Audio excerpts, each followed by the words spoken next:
Praise the Lord. கர்த்தருக்கு ஸ்தோத்திரம். Shall we read from Revelation chapter 16 verses 12 to 16? வெளிப்படுத்தின விசேஷம் 16ஆம் அதிகாரம் 12ஆம் வசனம் முதல் 16ஆம் வசனம் முடிய வாசிப்போம். ஆறாம் தூதன் தன் கலசத்தில் உள்ளதை ஐபிராத் என்னும் பெரிய நதியின் மேல் ஊற்றினான். அப்பொழுது சூரியன் உதிக்கும் திசையிலிருந்து வரும் ராஜாக்களுக்கு வழி ஆயத்தமாகும்படி அந்த நதியின் தண்ணீர் வற்றி போயிற்று. அப்பொழுது வலுசர்ப்பத்தின் வாயிலும் மிருகத்தின் வாயிலும் கள்ள தீர்க்கதரிசியின் வாயிலும் இருந்து தவளைகளுக்கு ஒப்பான 3 அசுத்த ஆவிகள் புறப்பட்டு வர கண்டேன். அவைகள் அற்புதங்களை செய்கிற பிசாசுகளின் ஆவிகள். அவைகள் பூலோகம் எங்குமுள்ள ராஜாக்களை சர்வ வல்லமையுள்ள தேவனுடைய மகா நாளில் நடக்கும் யுத்தத்திற்கு கூட்டி சேர்க்கும்படிக்கு புறப்பட்டு போகிறது. இதோ திருடனை போல வருகிறேன். தன் மானம் காணப்படத்தக்கதாக நிர்வாணமாய் நடவாதபடிக்கு விழித்துக் கொண்டு தன் வஸ்திரங்களை காத்துக் கொள்கிறவன் பாக்கியவான். அப்பொழுது எபிரேய பாஷையிலே அர்மகதோன் எனப்பட்ட இடத்திலே அவர்களை கூட்டி சேர்த்தான். And the sixth angel poured out his vial upon the great river Euphrates, and the water thereof was dried up, that the way of the kings of the east might be prepared. And I saw 3 unclean spirits like frogs come out of the mouth of the dragon, and out of the mouth of the beast, and out of the mouth of the false prophet, for they are the spirits of devils, working miracles, which go forth unto the kings of the earth and of the whole world, to gather them to the battle of the great day of God Almighty. Behold, I come as a thief. Blessed is he that watcheth and keepeth his garments, lest he walk naked, and they see his shame. And he gathered them together into a place called in the Hebrew tongue Armageddon. Praise the Lord. கர்த்தருக்கு ஸ்தோத்திரம். The devil and his angels, they are full of evil, but still they are a very organized group.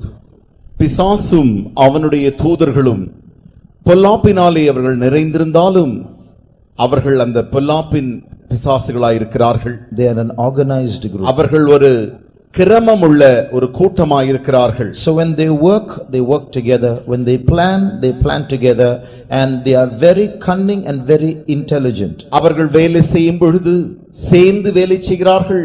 திட்டமிடும் பொழுது சேர்ந்து திட்டமிட்டு செய்கிறார்கள். அவருடைய வேலை அவர்கள் கூட்டமாய் தந்திரமாய் செய்கிறார்கள். So when they fight against God's people, when they fight against human beings, they do not do it haphazardly. There is a lot of planning that is done. தேவனுக்கும் தேவனுடைய ஜனங்களுக்கு விரோதமாய் அவர்கள் யுத்தம் செய்யும் பொழுது இங்கும் அங்குமாக தாறுமாறாக அவர்கள் யுத்தம் செய்கிறதில்லை, மாறாக திட்டமிட்டு செய்கிறார்கள். So demons work in departments. பிசாசுகள் குழுக்களாய் அவர்கள் கிரியை செய்கிறார்கள். So they do what their higher demons tell them to do. அவர்களுடைய பெரிய பிசாசுகள் என்ன சொல்லுகிறார்களோ அதையே அவர்கள் செய்கிறார்கள். In particular, there is a group of devils that work against the word of God. குறிப்பிட்ட விதமாக தேவனுடைய வசனத்துக்கு விரோதமாய் ஒரு கூட்டம் பிசாசுகள் கிரியை செய்கின்றன. If you turn to Mark chapter 4, mark எழுதின சுவிசேஷம் 4ஆம் அதிகாரத்துடைய வேதத்தை திருப்பும் பொழுது and read verse 15, 15ஆம் வசனத்தை வாசியுங்கள். we read there that when the word is spoken, Satan cometh immediately and taketh away the word. அங்கே நாம் வாசிக்கிறோம், வசனமானது கேட்டவுடனே சாத்தான் வந்து அவர்கள் இருதயத்தில் விதைக்கப்பட்டதான வசனத்தை எடுத்து போடுகிறான். So in this huge organization of the kingdom of Satan, there is one group of demons that resist the word of God or prevent the word of God from reaching or being sowed well into the hearts of people. சாத்தானின் அந்த பெரிய ராஜ்யமாகிய அந்த கூட்டத்திலே ஒரு கூட்டம் பிசாசுகள் தேவனுடைய வசனத்துக்கு விரோதமாக கிரியை செய்து வசனமானது விதைக்கப்பட்ட உடனே அதை எடுத்து போடும்படி அவர்கள் கிரியை செய்கின்றன. So before we listen to the word of God, we are going to pray against those demons.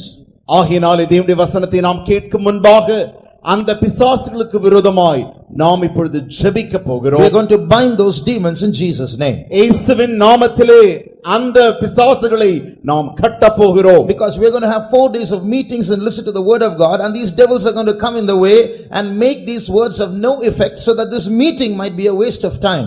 ஏனென்றால் இந்த வருகிறதான 4 நாட்களும் நாம் தேவனுடைய வசனத்தை கேட்க போகிறோம். பிசாசானவன் இந்த கேட்கிறதான வசனங்களை கிரியை செய்ய கூடாதபடிக்கு அவன் தடை செய்ய இருக்கிறான். And he will make these 4 days of meetings a waste of time. இந்த 4 நாள் கூட்டங்களையுமே அவன் ஒரு